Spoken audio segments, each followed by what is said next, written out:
तो हमने टॉपिक शुरू कर रखा है डिस्क्रिप्टिव स्टैटिस्टिक्स का।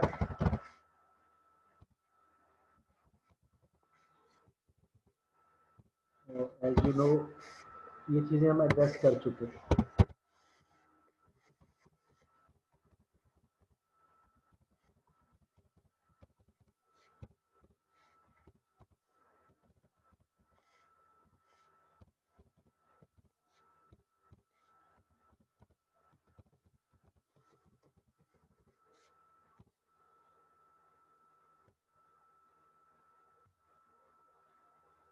किसी भी डेटा सेट को प्रॉपरली डिस्क्राइब करने के लिए फ्रीक्वेंसी डिस्ट्रीब्यूशन, फिर पिक्टोरियल फॉर्म में हिस्टोग्राम और पाई चार्ट जो आपसे शेयर किए गए, दे आर वेरी इंपॉर्टेंट।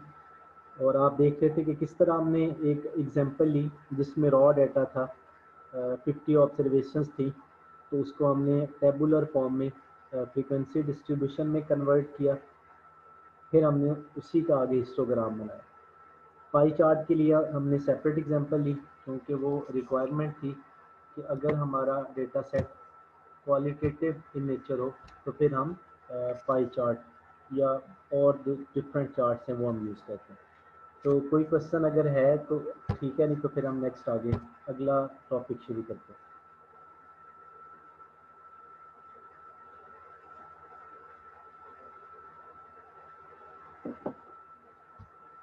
आवाज़ ठीक आ रही है?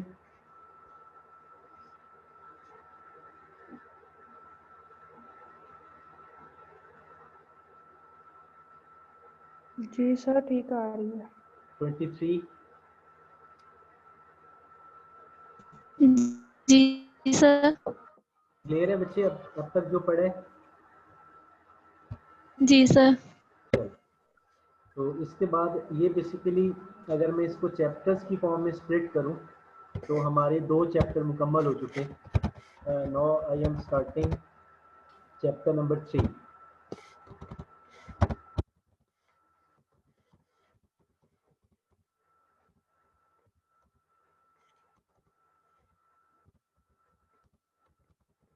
Measures of central tendencies. तो इसका यूज़ क्या है?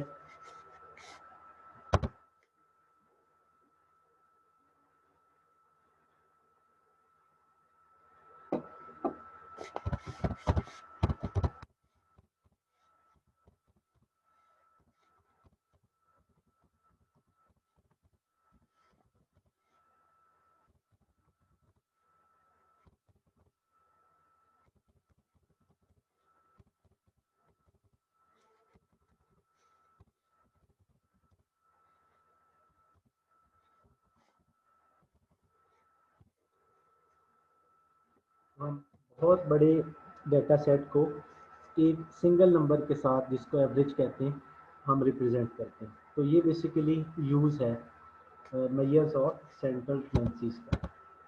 अब इसमें जो आप टूल यूज़ करोगे,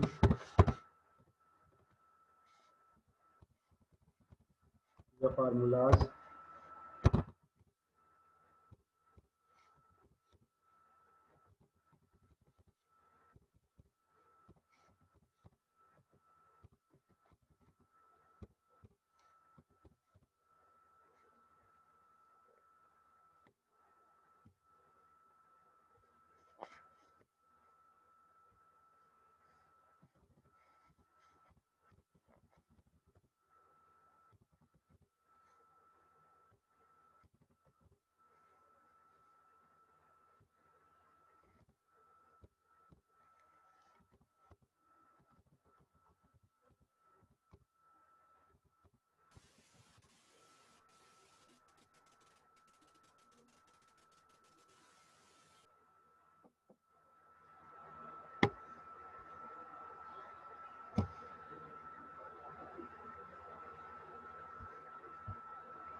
ये कुछ टूल्स हैं और उनके डेफिनेशंस हैं जो मैंने लिखी हैं, तो इसको आप लिखें, फिर इसको हम डिस्कस करते हैं।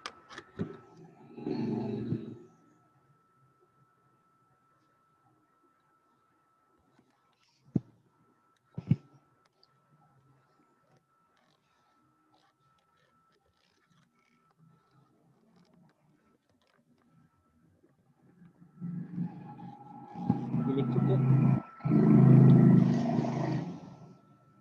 जी सर। नो सर, लिख रहे हैं सर, 1 मिनट सर।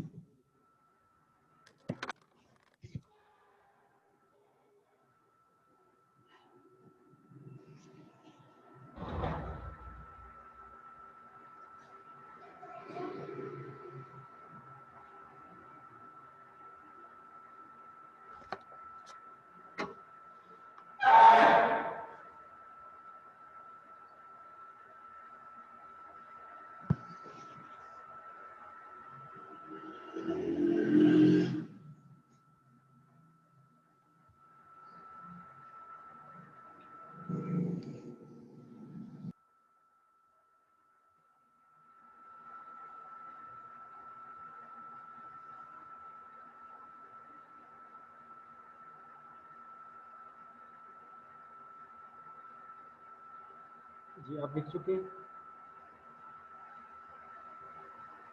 जी सर। Yes sir. तो ये जिस तरह मैं आपको बता रहा था, तो ये हमारा चैप्टर नंबर 3 अब स्टार्ट हो चुका है, लेकिन इस हवाले से be positive and be clear कि हम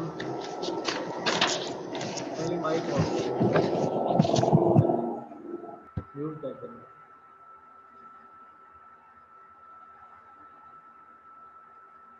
जब मैं आपसे क्वेश्चन नहीं पूछता और आप मुझसे नहीं पूछते, अदरवाइज माइक जो है वो म्यूट रखा चाहिए।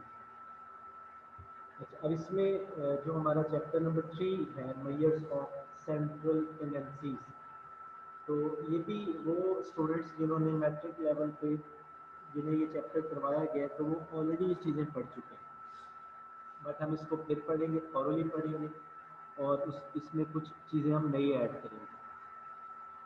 अब बहुत इम्पोर्टेंट क्वेश्चन ये बनेगा कि हम इसको किस पर्पज़ के लिए यूज़ करना चाहते हैं, क्या गोल है जो हम इस चैप्टर से अचीव करना चाह रहे हैं। तो इसके लिए मैंने डिटेल नहीं लिखी, मैंने सिर्फ एक लाइन लिखी है, it is helpful to describe data under one number known as average. तो जितना मर्जी बड़ा डेटा सेट हो, तो measures of central tendencies specially mean, median, thematic mean और हार्मोनिक मीन, ये एक नंबर में डेटा को डिस्क्राइब कर देते हैं।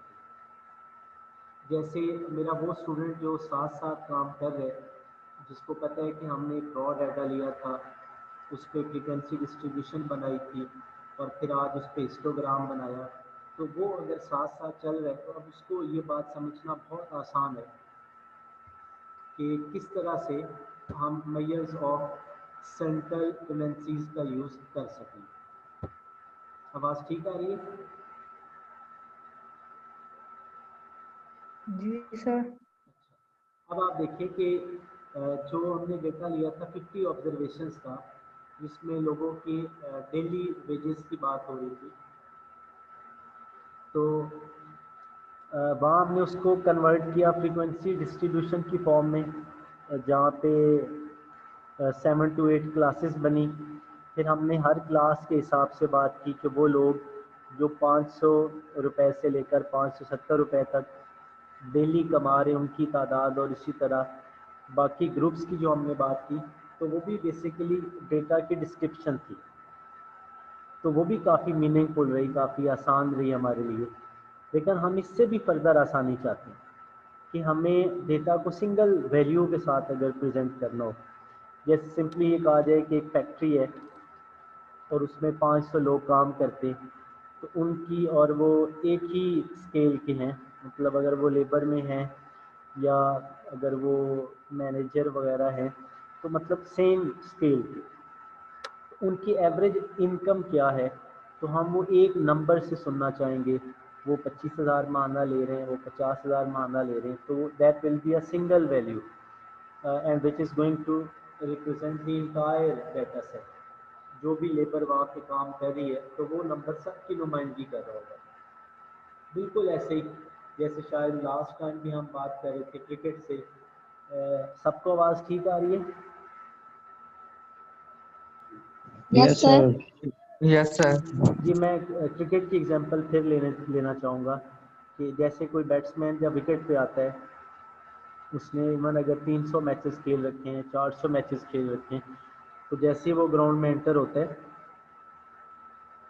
तो उसका नीचे एक टेबल बना होता है जहाँ लिखा होता है इसने कितने मैचेस खेले, कितना इसका टोटल स्कोर है, कितनी इसकी 50s 100s हैं, क्या इसका स्ट्राइक रेट है, साथ में लिखा होता है उसकी एवरेज क्या है।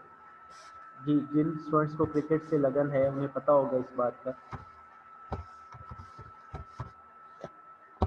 तो फॉर एग्जांपल अगर मैं शाहिद आफरीदी की बात करूं, तो आफरीदी की जो एवरेज परफॉर्मेंस थी वो हर गेम में तकरीबन 30 रन, और इसी तरह अगर मैं सपोज बात करूं विराट कोहली की, तो कंफर्म नहीं है मुझे, तो तकरीबन 60 की एवरेज है उसकी फॉर एग्जांपल। आवाज़ ठीक आ रही है? बच्चों को समझ भी आ रही है?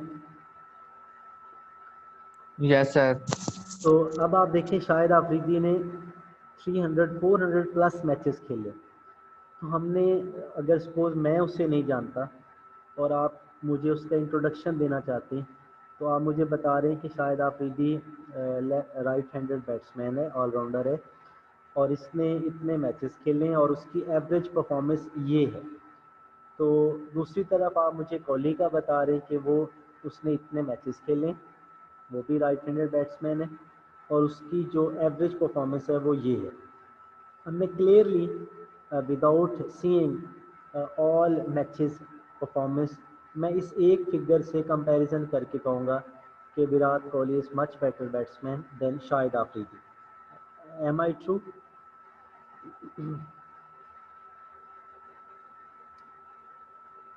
Yes sir. यस तो सर। अब देखिए कितना टाइम बच गया। शाहिद आफरीदी कब से खेल रहे, तो उसकी पीछे सारा रिकॉर्ड हमें वन बाय वन नहीं देखना पड़ा, एक फिगर ने बता दिया कि व्हाट ही हैज़ परफॉर्म, और दूसरी तरफ विराट कोहली का सारा रिकॉर्ड नहीं देखना पड़ा, एक एवरेज ने बता दिया व्हाट ही हैज़ परफॉर्म। तो ये बेनिफिट है एवरेज का, कि वो नो डाउट कि कैलकुलेट वो सारे डाटा से ही हो रही होती है, बट उसकी जो नुमाइंदगी है वो सिर्फ एक नंबर के साथ हो रही है, दैट इज एवरेज। समझ रहे हैं? इसी तरह अगर हम फैमिली एक्सपेंडिचर की बात करें, आप अपने पेरेंट्स से पूछें कि बाबा जान हमारे मंथली एक्सपेंडिचर क्या है, तो वो ऑन दी एवरेज बताएंगे कि हमारा माहाना खर्चा 50,000 है, 1 लाख है, क्या है।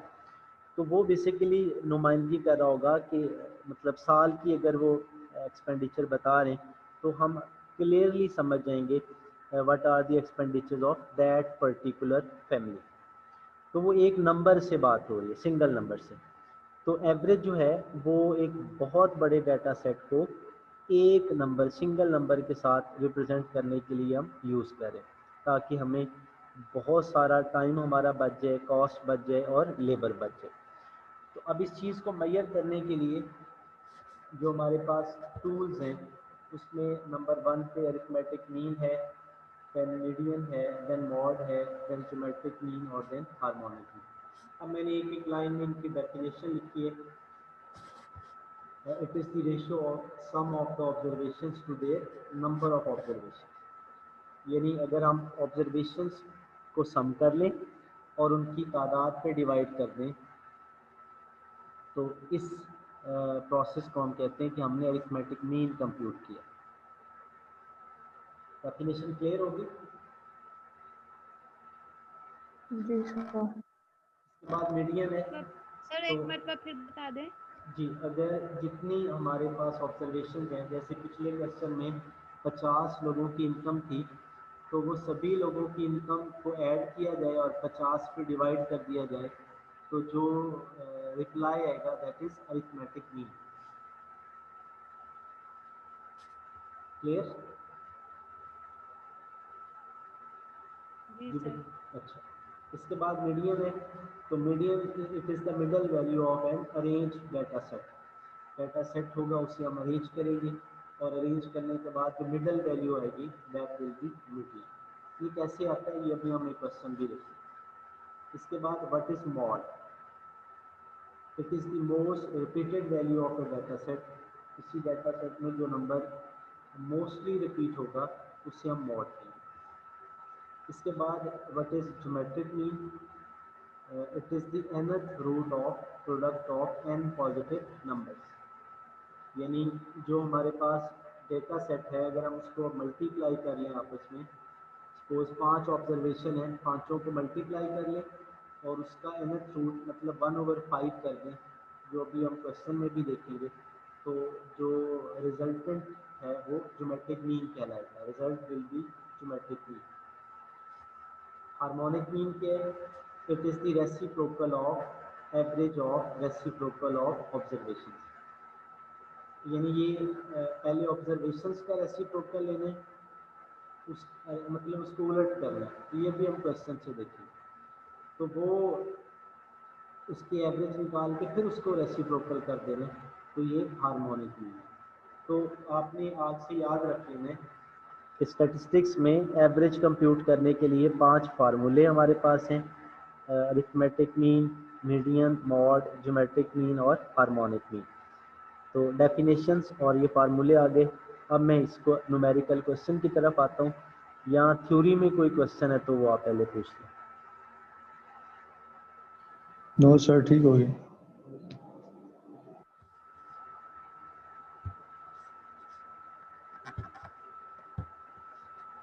तो एक एग्जांपल हम लेते हैं। सपोज करें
ये सपोज हमें डेटा सेट दिया गया और हमें कहा जा रहा है कि आप एवरेज मंथली इनकम बताएं। ये जो 7 वर्कर हैं उनकी एवरेज मंथली इनकम क्या है?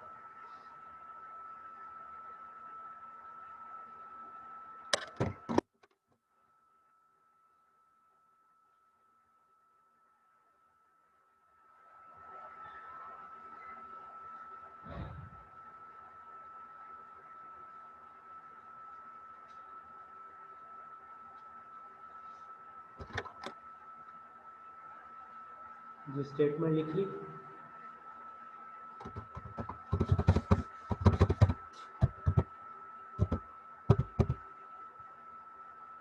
जो स्टेटमेंट लिख चुके हैं।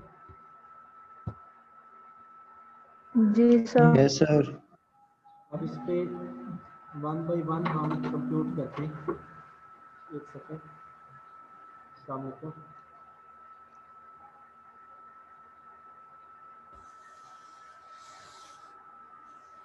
सर एक अली रजा को मुझे दे दिए, तो दूसरे जी जी बोलिए। जी जी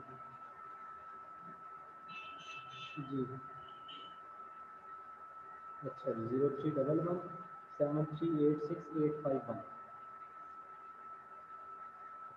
चलिए सर, बहुत शुक्रिया, खुश हैं जी।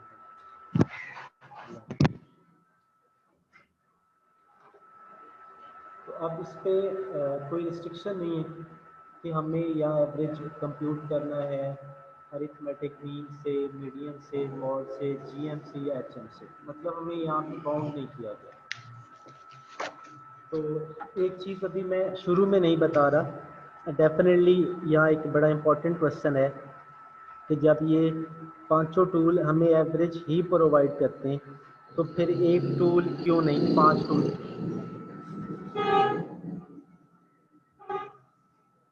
ये जो रोल नंबर 17 है, ये देखिए डिस्टर्ब कर रहे हैं हमें।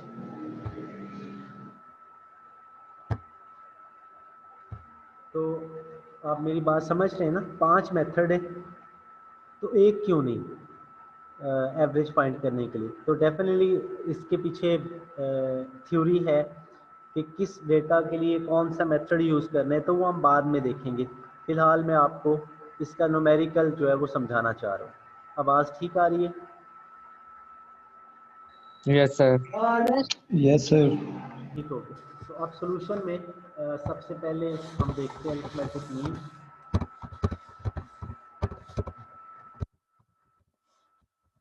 इसको इन शॉर्ट एम भी कहते हैं, और जिस तरह अभी मैंने आपको बताया, इसको कंप्यूट करने के लिए जो फार्मूला है, इसको हम लिखते हैं एक्स बार के साथ। मैं थोड़ी कोशिश करता हूँ यहाँ ड्रॉ करने की। अरिथमेटिक मीन को डिनोट हम करते हैं एक्स और बार, एक्स बार, और इसका जो फार्मूला हम लिखते हैं वो समीशन एक्स और divided by N,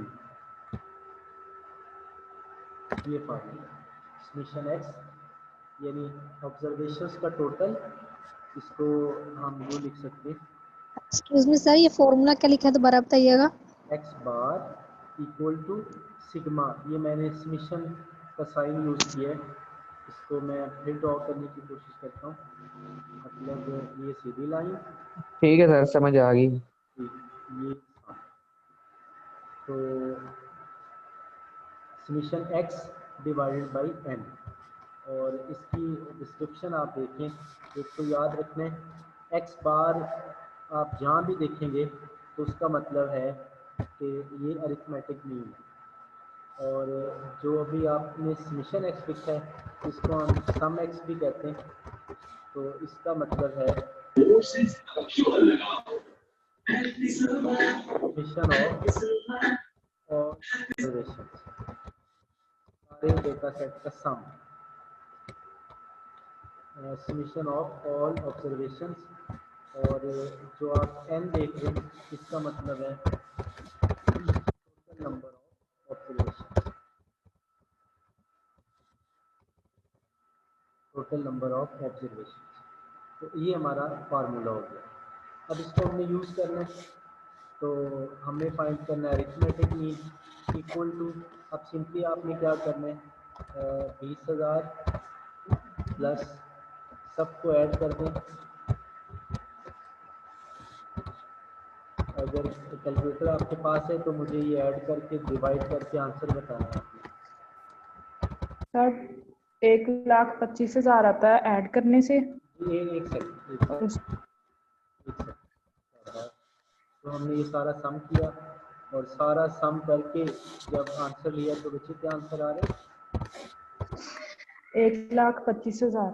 1,25,000। Ji sir. अब इसको डिवाइड करना है सर उसके बाद 7 पे। सर 7 पे डिवाइड किया तो आ रहा है 17,857.14। ये अमाउंट, चलो वेलकम, बहुत शुक्रिया भी आपका। तो 17,857 रुपये अगर हम इसको अप्रॉक्सीमेट करें। तो ये अरिथमेटिक मीन हमने फाइंड किया। सो सिंपल, जो ऑब्जर्वेशंस हैं उनको सम करें और तादाद पे डिवाइड करें। अब इसकी इंटरप्रिटेशन क्या होगी? इंटरप्रिटेशन मतलब इसका क्या है? हम लिखेंगे ऑन द एवरेज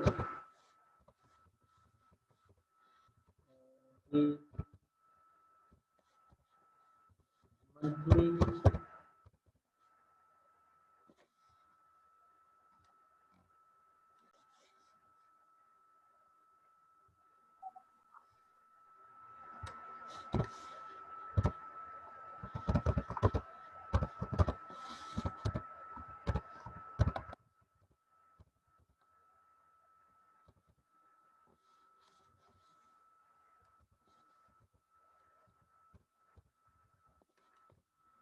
ये हमारा रिजल्ट है।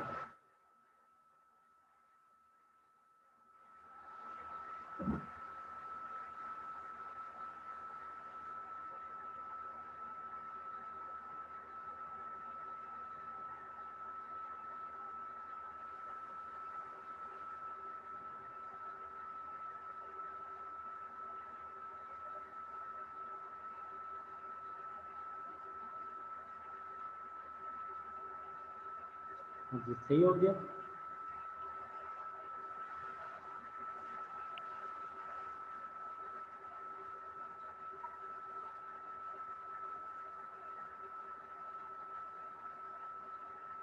ऊपर हमने कैलकुलेट किया और नीचे हमने इसकी इंटरप्रिटेशन किया। Is it clear?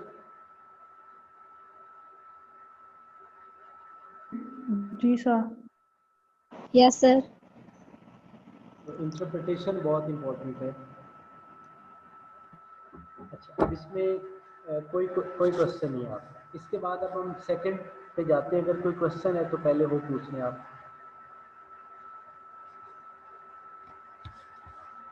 नहीं है।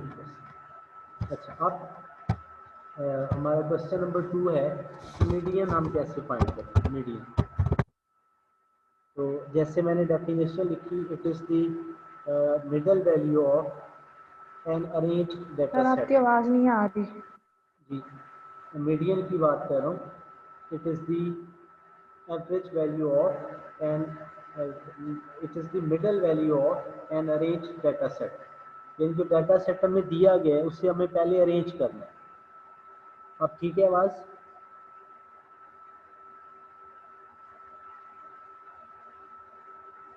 जी सर अब ठीक है। तो अरेंजमेंट जो है वो as you know ascending order में भी कर सकते हैं, डिसेंडिंग ऑर्डर में भी कर सकते हैं। तो सपोज मैं असेंडिंग ऑर्डर में डाटा अरेंज कर लूँ।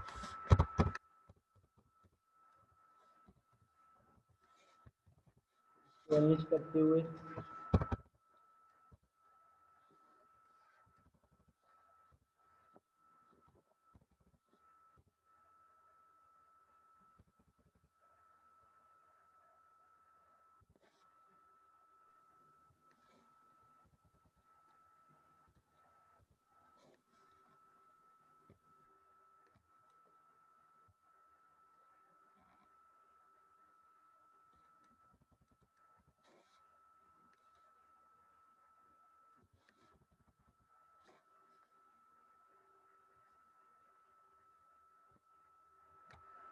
अभी ठीक हो गया। 7 ऑब्जर्वेशंस थी मैंने, सबसे छोटा नंबर, फिर उससे बड़ा, फिर उससे बड़ा एंड सो ऑन। इसको मैंने अरेंज कर लिया। ये स्टेप नंबर 1 है मीडियन कैलकुलेट करते हुए। अब डेफिनेशन में दूसरा हिस्सा था, it is the middle value of middle. तो मीडियन जो हम फाइंड करेंगे, इसका साइन आप लोगों ने याद रखना है। मीडियन को हम लिखते हैं एक्स उसी तरह, और सीधी लाइन की बजाय मद्दा, जैसे वो अलमदा आम लिखते हैं ना, तो ऊपर मद्दा डाल दिया। इसको टिल्डी या टिल्डा बोलते हैं। तो ये मीडियन का सिंबल है, जैसे कि आपको स्क्रीन नज़र आ रही है। ये जो जहाँ मेरा कर्सर है एक्स बार, ये अरिथमेटिक मीन का सिंबल है, और ये जो आप एक्स मीडियन ये देख रहे हैं ऊपर मद्दा, तो ये मीडियन का जी सिंबल है। आपकी आवाज नहीं आई, दोबारा बोलिएगा। ये बच्चे मैं कह रहा हूँ कि ये जो सिंबल आप देख रहे हो ये अरिथमेटिक मीन का सिंबल है, एक्स के ऊपर स्ट्रेट लाइन, और इधर एक्स के ऊपर जी ये सर। जो मद्दा आपको नज़र आ रहा है, तो जैसे मेरा नाम आफ्ताब है तो अलिफ के ऊपर ये जो मद्दा हम डालते हैं तो ये मीडियन का सिंबल है। ठीक, जी सर। अब हमें यहाँ मीडियन फाइंड करना है, और हमने कहा it is the middle value of an arranged data set.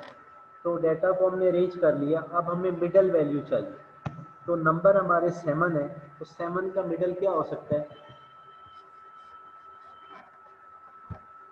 ये सर 3.5 होता है। 3 सर उधर से 3 इधर से, ये सर 17,000 आएगा। ये देखिए पहला नंबर इधर से काट दें, इधर से आखिरी काट दें, इधर से दूसरा, इधर से दूसरा, इधर से तीसरा, इधर से तीसरा, ये 3 नंबर शुरू और एंड के काट दिए, सर तो दरमियान में 17,000 रह गया। तो ये हमारा आंसर ठीक हो गया।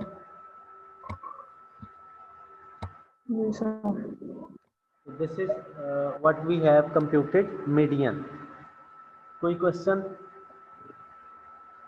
सर सर जी जी। No sir sir. अगर इसमें जो है वो, सर इसमें जैसे हमें मीडियन हमें फाइंड करना था, हमारे पास 7 वैल्यूज थी, हमें पता था कि हम 3 उधर से काट देंगे 3, लेकिन अगर इसकी जगह हमारे पास 6 वैल्यूज होती फिर हम मीडियन कैसे लेते?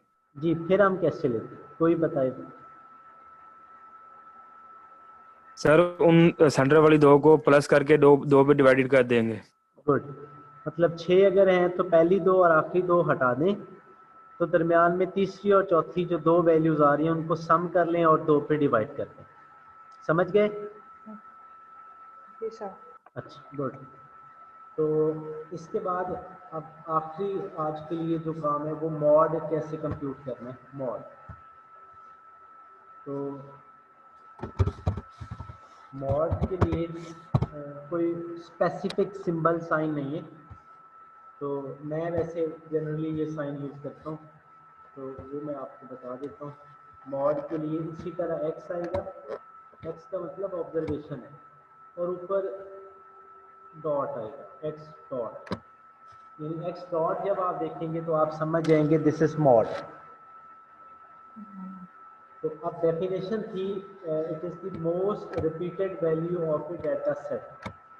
तो हमारे डाटा सेट में मोस्ट रिपीटेड क्या है? 20,000। Good, 23, very good. तो मोस्ट रिपीटेड नंबर है 20,000, तो यही हमारा आंसर। कुछ और नहीं किया हमने, मोस्ट रिपीटेड को सर्च किया और आंसर आ गया। क्लियर?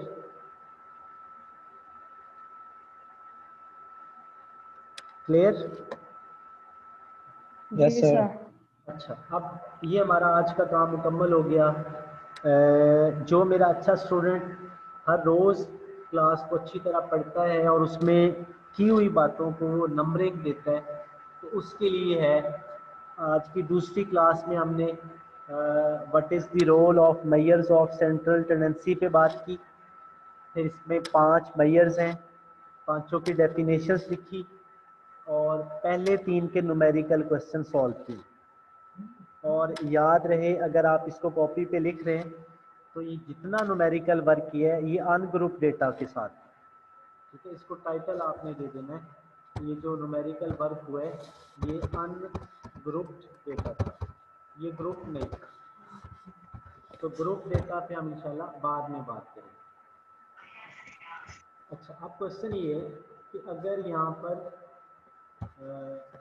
रोल नंबर 23 से स्पेशली पूछ रहा हूँ, अगर यहाँ पे एक नंबर और होता 15,000, यानी पहले 7 इसी तरह रहते, एक नंबर और आ जाता 15,000, तो फिर मॉड क्या होना था? सर उनका एवरेज। नहीं, फिर 2 मॉड के आंसर आना थे, यानी 20,000 2 दफ़ा रिपीट हो रहे हैं और 15,000 भी 2 दफ़ा रिपीट हो रहे हैं, तो हम लिखते 2 आंसर है, 20,000 कॉमा 15,000। अच्छा, सर पर आपने 7 पे कहा था कि सिर्फ एक वैल्यू आएगी आंसर की। नहीं, मैंने आपने गौर से नहीं सुना, मैंने कहा था मीन, मीडियन, ज्योमेट्रिक मीन और हार्मोनिक मीन, ये चारों एक नंबर देंगे, मॉड एक नहीं देता, मॉड के एक से ज़्यादा आंसर आ सकते हैं। Okay sir. अच्छा, अब यहाँ पे मैंने लिखा 20,000 2 दफ़ा, सपोज ये 20,000 की बजाय 18,000 अगर होता तो फिर मॉड क्या होता है? तब फिर मॉड 0 होता, सिफर क्योंकि होता। फिर ये सारे क्योंकि ये सारी एक दफा रिपीट होने थे। तो मोस्ट रिपीटेड